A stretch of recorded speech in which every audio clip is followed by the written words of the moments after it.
Plaçons-nous aujourd'hui, toujours dans le chapitre 2, la maîtrise de la procréation, dans le cadre de la prévention des IST. IST, que signifie IST? IST, et en quoi peut-on prévenir les IST? Alors, une petite originalité, c'est que je vais vous expliquer, je vais vous lire et en parallèle vous expliquer des choses. Et ensuite, dans la deuxième partie, je vais reprendre cette explication, mais vous aurez devant vous le texte. Alors, IST signifie infection sexuellement transmissible. Il s'agit là d'un problème sociétal que l'on peut insérer dans le chapitre en relation avec la maîtrise de la procréation. Il existe environ une trentaine d'IST provoqués par des bactéries, des virus et des parasites. Nous poserons donc la problématique autour de ces IST, afin de comprendre d'une part quelles en sont les causes, c'est-à-dire quels micro-organismes vont provoquer ces maladies sexuelles, et d'autre part, comment s'en protéger.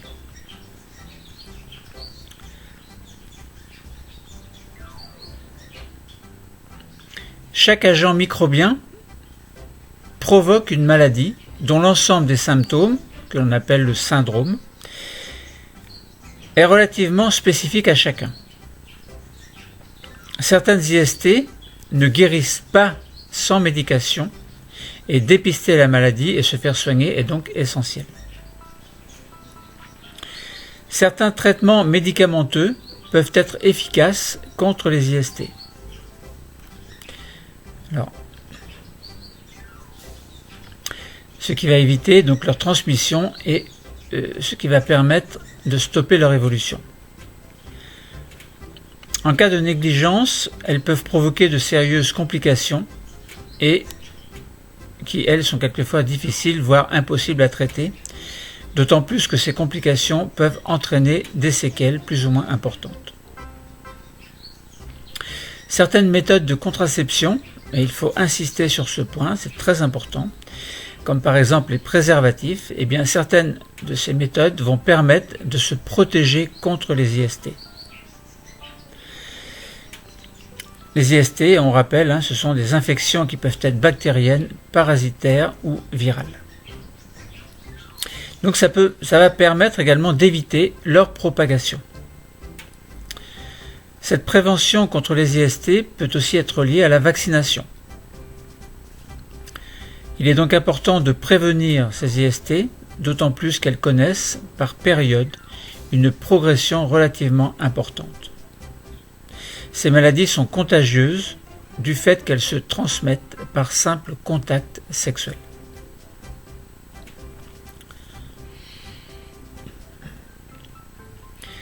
Les IST les plus fréquentes sont au nombre de 8. Alors, je vous ai dit tout à l'heure, il y en a une trentaine, mais 8 sont relativement fréquentes, dont 4 maladies vont être d'origine bactérienne ou parasitaire. Nous allons prendre l'exemple de 3 maladies d'origine bactérienne et une parasitaire. Et 4 maladies sont d'origine virale. Donc nous allons détailler, alors, plus ou moins brièvement ces maladies, en nous appuyant sur quelques sites importants dont je vous donne les références en fin de cours. Commençons d'abord par ces 4 maladies bactériennes ou parasitaires qui toutes les 4 peuvent être guéries, je ne le répéterai pas à chaque fois, par un antibiotique. Donc, lorsqu'elles sont diagnostiquées, évidemment. Sinon, de graves complications peuvent survenir. Donc, c'est très important de diagnostiquer au plus vite ces 4 maladies bactériennes. Alors, on rappelle que ces maladies peuvent être évitées en utilisant, par exemple, un préservatif et en prenant toutes les précautions d'usage. D'abord, commençons par la syphilis.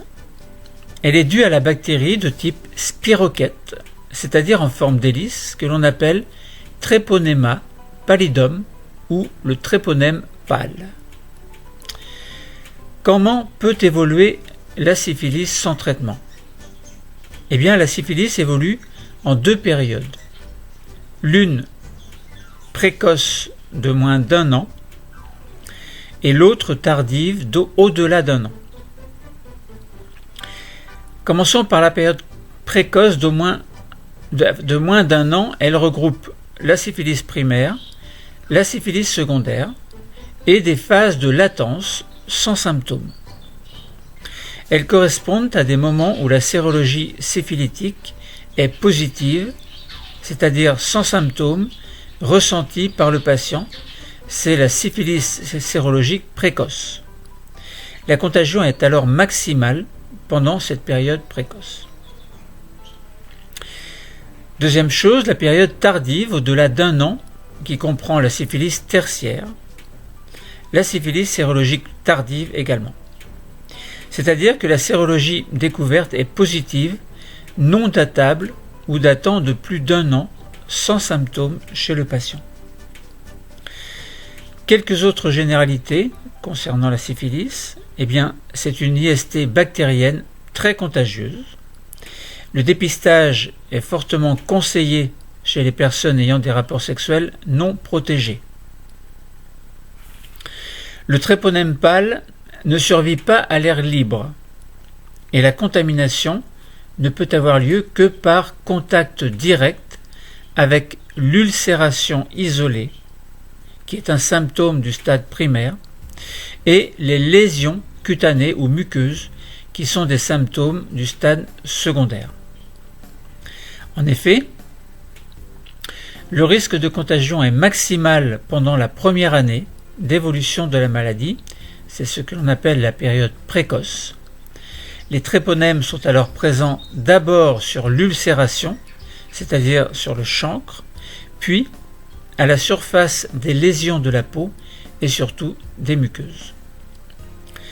Sans traitement, elle peut évoluer des stades primaires à secondaires puis tertiaires. En effet, en l'absence de traitement précoce, la syphilis évolue par phase. Elle peut progresser vers une maladie chronique et exposer le malade à des complications et peut être transmise à d'autres partenaires sexuels. Un examen clinique et une sérologie de tous les partenaires sexuels de la personne présentant une syphilis sont proposés.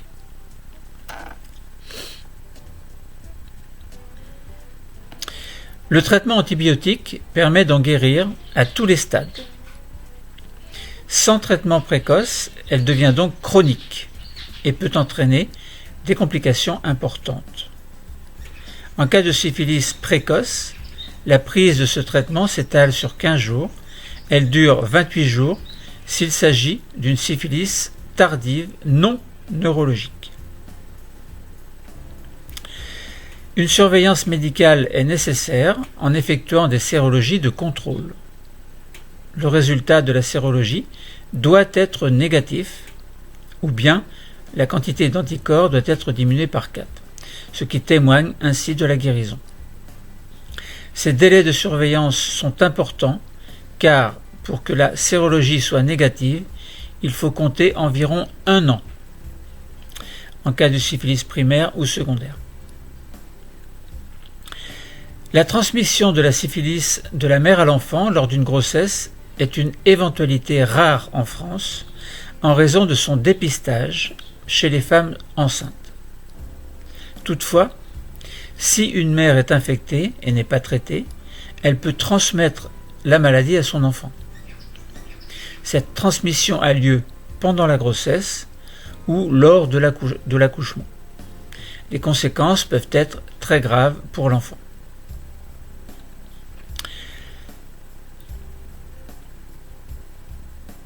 Passons maintenant à la gonorrhée ou blénorragie ou gonocoxie. Donc je rappelle, elle fait partie des 4 maladies bactériennes qui toutes les 4 peuvent être guéries par un antibiotique.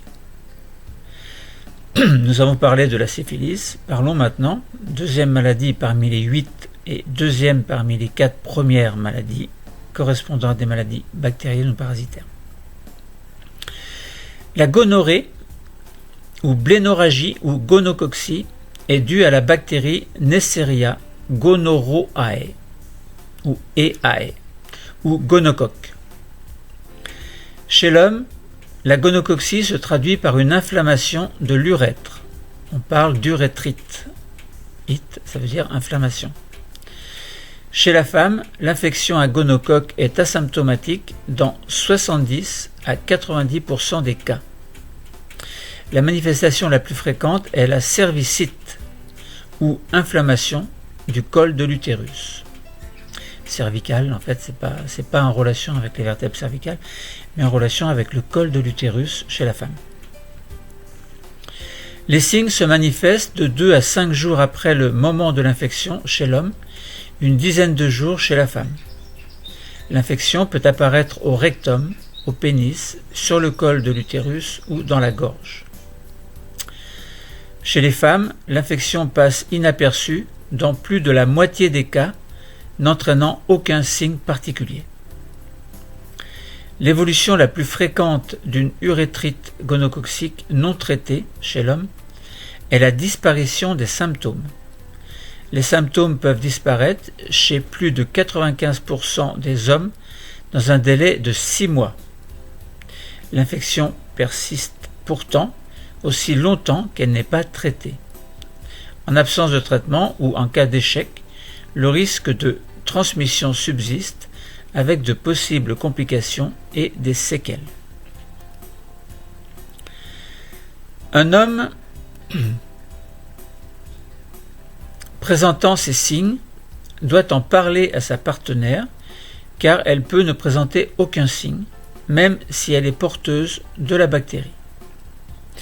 Lorsqu'ils existent, ces symptômes se confondent souvent avec ceux d'une infection urinaire ou vaginale. Chez la femme, une gonorrhée peut entraîner une maladie inflammatoire pelvienne, c'est-à-dire une infection des organes reproducteurs que sont les trompes de Fallope, les ovaires et l'utérus. Elle peut être la cause d'une infertilité, accroître le risque de grossesse extra-utérine et être à l'origine de douleurs pelviennes chroniques. Chez l'homme, la gonorrhée peut provoquer une inflammation de la prostate, on parle de prostatite, ou des testicules, épididymite par exemple, pouvant entraîner l'infertilité. Après une relation sexuelle à risque non protégée, il serait bien de consulter le médecin pour passer des tests de dépistage. Passons maintenant à la chlamydiose. Donc, je répète, les IST les plus fréquentes sont au nombre de 8, 4 maladies d'origine bactérienne ou parasitaire et 4 maladies d'origine virale. Nous avons commencé à parler des 4 maladies bactériennes qui peuvent être traitées par antibiotiques. Nous avons commencé par la syphilis, la gonorrhée ou blénorragie ou gonococcie. Passons maintenant à la chlamydiose. La chlamydiose est une IST due à une bactérie que l'on appelle Chlamydia trachomatis. L'infection peut concerner les voies urinaires et génitales, voire les voies anales et rectales. L'infection est difficile à diagnostiquer car souvent les personnes infectées ne présentent pas de symptômes et donc ne consultent pas. Les personnes infectées par le gonocoque, bactérie entraînant la gonorrhée, le sont souvent aussi par la chlamydia. C'est pourquoi les dépistages de ces deux maladies doivent être réalisés systématiquement.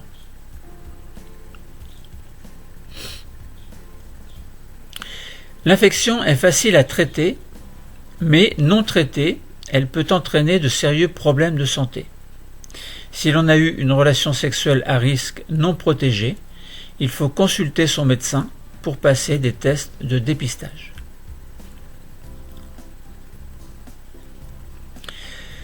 Passons maintenant à la trichomonase. Alors, je répète que les IST les plus fréquentes sont au nombre de 8, 4 d'origine bactérienne ou parasitaire et 4 d'origine virale. Nous avons commencé par l'étude de 4 maladies bactériennes ou parasitaires. Nous avons parlé de la syphilis, de la gonorrhée, de la chlamydiose, et la 4e est maintenant la trichomonase. Alors, la trichomonase, elle est due à un parasite, et non pas à une bactérie, que l'on appelle Trichomonas vaginalis. Elle entraîne une augmentation du pH normal du vagin, donc supérieur à 5 alors qu'il est normalement de 4,5. Il est recommandé d'utiliser un savon au pH neutre sans parfum pour la toilette intime. Il est recommandé de porter des sous-vêtements en coton et d'éviter les douches vaginales. Les manifestations cliniques sont très différentes selon les sexes. Elles sont visibles chez la femme, mais l'homme est souvent porteur asymptomatique. Chez la femme, il y a une inflammation de la vulve et de la muqueuse vaginale. Chez l'homme, le parasite se localise aux glandes urétrales, à la prostate et aux vésicules séminales. Il est difficile à mettre en évidence, ce qui favorise la dissémination de la maladie. Alors, donc nous avons vu que les IST les plus fréquentes sont au nombre de 8, 4 d'origine bactérienne ou parasitaire, que nous venons d'énumérer, la syphilis, la gonorrhée ou blénorragie ou gonococcie. La même chose, les 3 mots désignent la même maladie. Ensuite, la chlamydiose et la trichomonase. Passons maintenant aux 4 maladies d'origine virale qui, elles, par contre, vont être difficiles ou impossibles à guérir, selon le type de virus que l'on verra tout à l'heure. Donc selon l'endroit, selon le virus, un des 4 virus que je vais vous décrire, il est quelquefois impossible de guérir. Mais on peut soulager quand même certaines formes de la maladie, certains symptômes. Commençons par l'hépatite B. Elle est due au virus VHB. La maladie atteint essentiellement le foie. Alors tout ce qui concerne le foie, on dit hépatique. Cellules hépatiques, par exemple, ce sont les cellules du foie. Alors le virus de l'hépatite B se transmet par tous les liquides et sécrétions biologiques, le plus souvent par le sang, les contacts sexuels, les injections, dans le cadre de la toxicomanie par exemple, les transfusions à risque, la transmission de la mère à l'enfant à l'accouchement et le contact étroit avec une personne infectée. Dès que les virus atteignent le foie, ils pénètrent dans ces cellules que l'on appelle les hépatocytes, et s'y multiplient. Le système immunitaire qui assure les défenses de l'organisme détruit alors les cellules infectées, ce qui provoque une inflammation du foie. Le virus de l'hépatite B peut conduire à un état de portage chronique, c'est-à-dire que le sujet ne se débarrasse pas du virus et peut développer, de nombreuses années plus tard, les complications graves d'une hépatite chronique.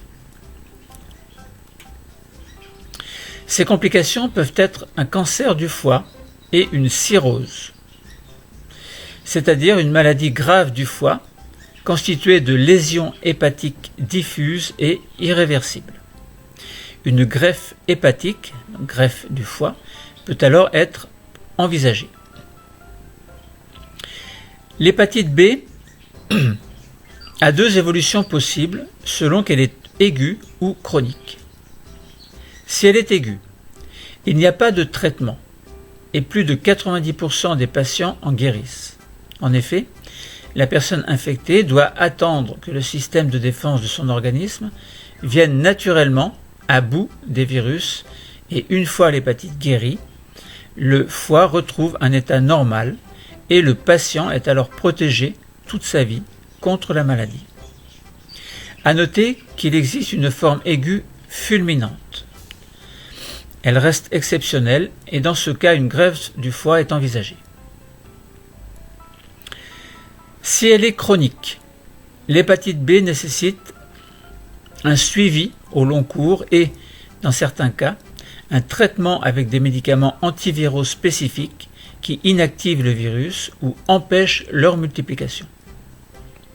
Ou sa multiplication, ou leur multiplication, les virus. En raison de la faible efficacité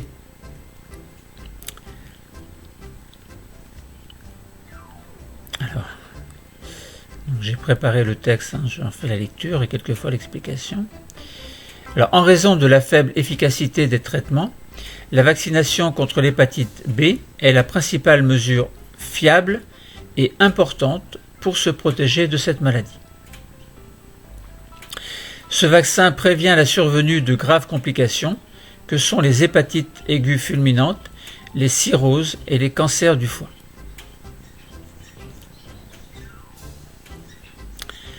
Alors, nous avons vu, juste, vous vous souvenez, les IST les plus fréquentes sont au nombre de 8, 4 maladies d'origine bactérienne ou parasitaire. Alors lesquelles? Syphilis, gonorrhée ou blénorragie ou gonococcie, chlamydiose, trichomonase.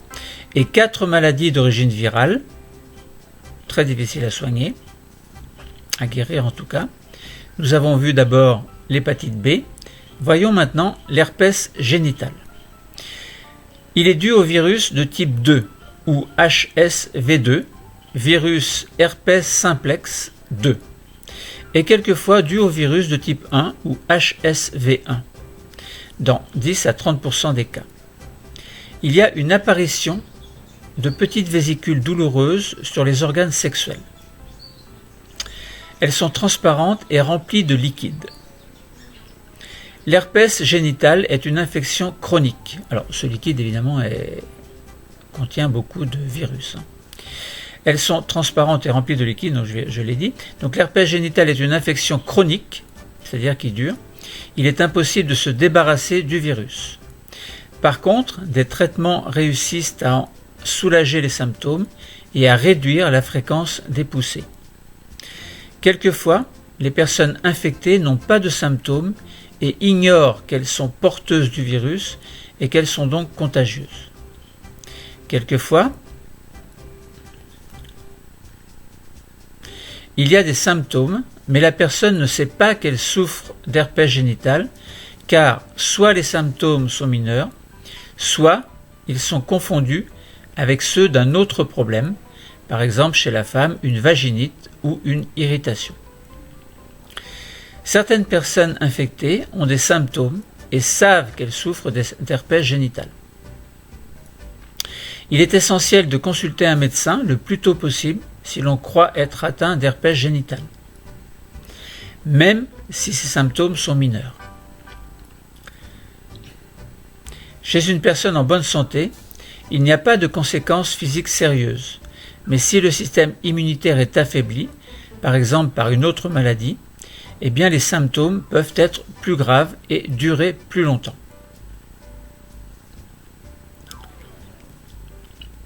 Alors, nous avons vu que les IST les plus fréquentes sont au nombre de 8, 4 maladies d'origine bactérienne ou parasitaire, 4 maladies d'origine virale. Dans ces maladies d'origine virale, nous venons de voir l'hépatite B et l'herpès génital.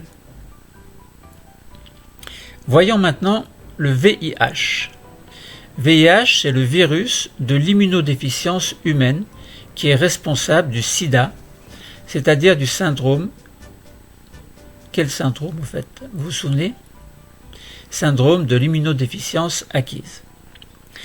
Le VIH s'attaque aux cellules du système immunitaire, principalement aux globules blancs, lymphocytes T4, dont le rôle est essentiel dans les défenses immunitaires, qui se trouvent donc affaiblis. Alors, les lymphocytes T4 ont un rôle pivot essentiel. Alors évidemment, si les lymphocytes T4 sont détruits, eh bien tout le système immunitaire va en subir les conséquences. Il est transmis par voie sexuelle, sanguine et de la mère à l'enfant. Dans ce dernier cas, la transmission du virus de la mère à l'enfant peut avoir lieu soit lors du dernier trimestre de la grossesse, par passage du VIH à travers la barrière placentaire, donc à travers le placenta, au cours des échanges sanguins entre la mère et le fœtus, soit lors de l'accouchement, soit encore lors de l'allaitement. La prise d'un traitement antirétroviral pendant la grossesse permet d'amener le taux de transmission à moins de 1%. En l'absence de traitement, le VIH affaiblit le système immunitaire et les personnes infectées développent de graves maladies opportunistes sur le long terme. Elles sont causées par des micro-organismes inoffensifs habituellement pour les personnes dont le système immunitaire fonctionne normalement. Le syndrome de l'immunodéficience acquise, SIDA, est le dernier stade de l'infection par le VIH. Il correspond au développement d'une ou de plusieurs maladies opportunistes chez les personnes infectées. Il y a différents stades dans l'évolution de la maladie. Dans un premier temps, la personne infectée peut rester asymptomatique, c'est-à-dire ne pas présenter de symptômes particuliers, ou bien développer les symptômes d'une phase appelée primo-infection, survenant après une période d'incubation d'une à plusieurs semaines. La primo-infection est caractérisée par des signes cliniques analogues à ceux rencontrés en cas de grippe, par exemple forte fièvre, douleurs musculaires, maux de tête, diarrhée, etc. Après la primo-infection, va débuter une phase asymptomatique qui peut durer plusieurs années. Durant cette période, le virus est présent et les personnes infectées restent contagieuses. Le VIH affaiblissant progressivement le système immunitaire, la maladie entraîne ensuite l'apparition d'autres symptômes. Perte de poids, de la fièvre, des infections de la peau, des diarrhées, de la toux, etc. Sans traitement, la maladie évolue vers le syndrome de l'immunodéficience acquise, dit SIDA, S-I-D-A, stade ultime de l'infection par le VIH. Cet état est marqué par l'apparition de maladies dites opportunistes, car elles surviennent en raison de l'affaiblissement du système immunitaire provoqué par le VIH. Les malades développent alors de multiples infections d'origine bactérienne, fongique, c'est-à-dire champignons, et parasitaires, ainsi que certains cancers. Actuellement, aucun traitement ne permet d'éliminer complètement le VIH de l'organisme. Les traitements adaptés permettent aux personnes séropositives de bloquer la multiplication du VIH dans leur organisme et ainsi de garder un système unitaire opérationnel. Ces traitements sont appelés trithérapie ou multithérapie car ils combinent l'action de plusieurs molécules antirétrovirales. Les antirétroviraux sont parfois responsables d'effets secondaires, parmi lesquels des nausées, des vomissements, des fatigues, une perte d'appétit, de la fièvre, des diarrhées, des réactions cutanées, etc. Il est recommandé d'initier le traitement le plus tôt possible suite à l'infection. Ceci permet de garder le système immunitaire le plus intact possible, de réduire l'inflammation chronique par l'infection et aussi de réduire le risque de transmission du VIH. Malheureusement, la plupart des infections VIH est détectée seulement après plusieurs années. Et l'infection, après plusieurs années d'infection, et seulement 60% des personnes infectées avec le VIH à l'échelle mondiale ont accès au traitement.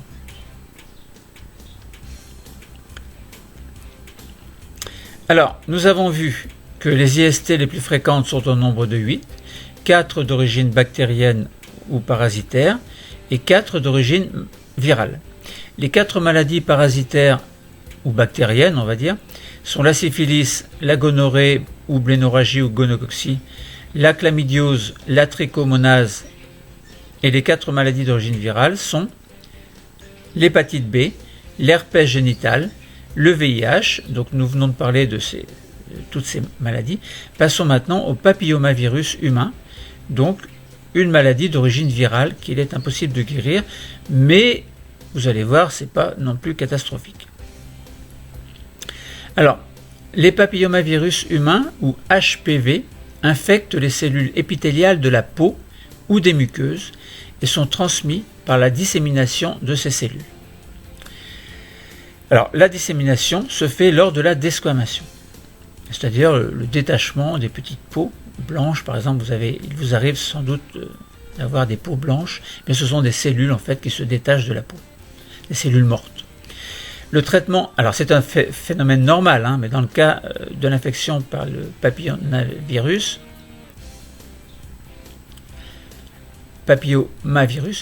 eh bien la desquamation contient des cellules qui peuvent contenir justement le virus. Alors, le traitement actuel des lésions précancéreuses est le plus souvent chirurgical. Le cancer cervical est lui, c'est-à-dire le cancer du col de l'utérus, est lui traité par une combinaison de chirurgie et de radiothérapie avec une chimiothérapie adjuvante, qui est efficace au stade précoce. Ce virus provoque des verrues génitales que l'on appelle condylomes, qui sont de petites lésions ou tumeurs cutanées bénignes non douloureuses. Même si les récidives sont fréquentes, cette maladie sexuellement transmissible n'évolue pas en cancer. Contrairement à certaines souches de virus HPV responsables des cancers du col de l'utérus. Des vaccins préventifs et de nouvelles méthodes de dépistage permettent de prévenir leur apparition. Les virus sont localisés au niveau des organes génitaux externes et aussi au niveau du périnée et de l'anus. Elles sont parfois fréquentes dans la bouche. Non, pas fréquentes. Elles sont parfois présentes dans la bouche, l'urètre, le vagin ou sur le col de l'utérus. Les virus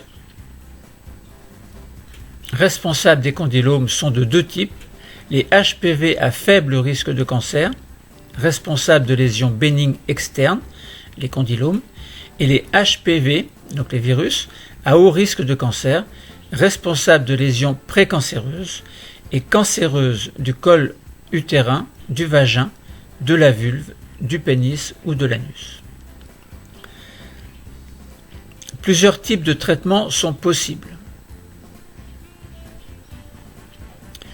Application locale sur la lésion de crème ou de pommade, ablation des lésions par électrocoagulation, laser, application d'azote liquide, etc. Ces traitements n'éliminent pas le virus. D'autres lésions peuvent apparaître dans les semaines ou les mois qui suivent. Une surveillance prolongée est donc requise pour prévenir toute récidive. La vaccination HPV permet une protection contre HPV à haut risque cancérigène, le plus fréquemment impliqué dans les cancers. Après une vaccination, les défenses appelées anticorps apparaissent dans notre corps, à la surface des muqueuses. Ces anticorps sont notamment présents dans le vagin, à la surface du col de l'utérus. Lors de rapports sexuels avec un partenaire porteur de l'un des papillomavirus, couverts par la vaccination, les anticorps de la personne vaccinée se fixent sur les papillomavirus et les empêchent généralement de pénétrer dans les cellules, lui évitant ainsi d'être infecté. En prévenant l'infection à certains papillomavirus à haut risque cancérigène, la vaccination prévient aussi les conséquences possibles de cette infection. C'est-à-dire certaines lésions précancéreuses et ou certains cancers au niveau de la sphère anogénitale. Ano, c'est anus. Concernant la prévention du cancer du col de l'utérus, la vaccination HPV ne remplace pas le dépistage. Les deux moyens de prévention sont complémentaires. En effet, les vaccins disponibles ne protègent pas contre tous les types de HPV susceptibles de provoquer le cancer du col de l'utérus. Le dépistage reste donc nécessaire à partir de 25 ans, que les femmes soient vaccinées ou non. Alors, voilà, donc si on fait le bilan,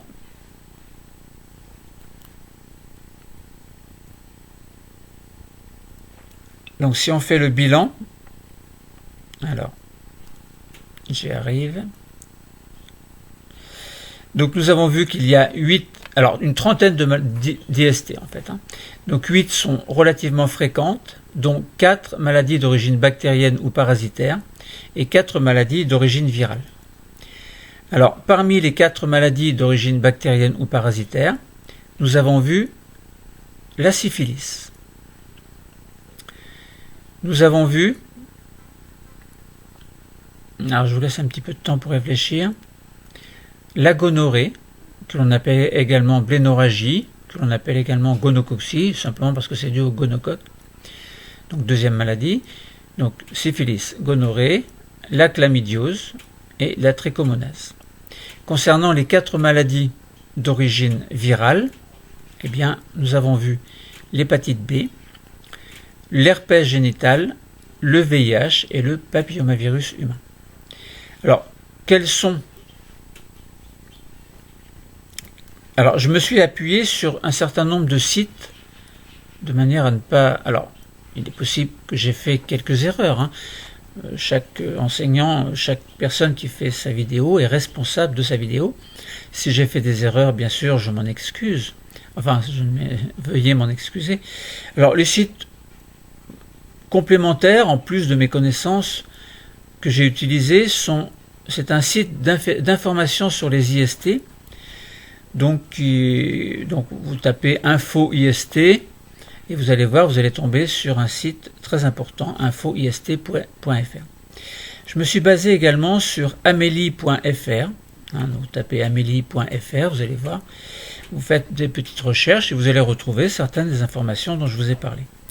J'ai utilisé également le site de l'Institut Pasteur, très important, donc vous tapez pasteur.fr et vous allez pouvoir retrouver quelques explications dont je vous ai parlé. Également le site Passeport Santé, vous tapez passeportsanté.net et le site sur les papillomavirus, vous tapez papillomavirus.fr et vous allez retrouver un bon nombre d'informations. Voilà, donc les IST, dans le cadre de la maîtrise de la procréation, eh bien, c'est important de savoir qu'il existe des infections sexuellement transmissibles.